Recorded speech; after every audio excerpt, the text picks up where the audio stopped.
அனைவருக்கும் வணக்கம். இப்போ நான் ஒரு குட்டி கதை தான் சொல்ல போகிறேன். ஒரு ஊரில் கணக்குன்னு சொல்லிட்டு ஒருத்தன் இருக்கான். அவனுக்கு கணக்கு பாடத்தை பார்த்தாலே ரொம்ப பயம். எல்லாரும் ரிசல்ட்டில் 50, 56, 60 மாதிரி எடுத்துருப்பாங்க. ஆனால் இவன் மட்டும் முட்டை மார்க் தான் எடுப்பான். அதுவும் இல்லாமல் இவனுக்கு நம்பர்ஸை பார்த்தாலே தலைலாம் சுற்றும். அவன் டெய்லியும் வீடாக பேப்பர் போட்டு அந்த பேப்பர் போடுறதுனால வர காசில் தான் ஃபீஸ் கட்டி படிக்கிறான். இந்த வாட்டி சாயந்தரம் கூட போயிட்டு பேப்பர் போடுறான். அப்போது அவங்களாம் 2 பேரும் பேப்பர் போட்டு ஒரு மரத்தடியில் போய் உட்காடுறாங்க.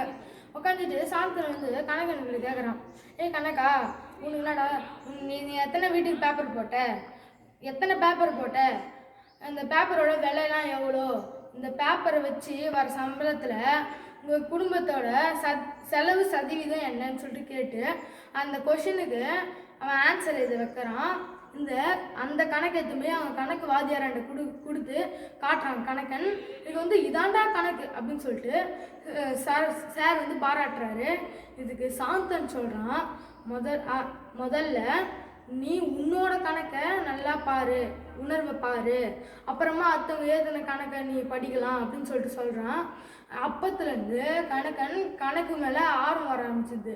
அவன் கணக்கு மட்டும் இல்லை, அவன் பண்ணுற செயலால் அறிவியல், வரலாறு, அப்புறமா ஆங்கிலம் சொல்லிட்டு நிறைய பாடத்தை படிக்க ஆரம்பிச்சிட்டான்.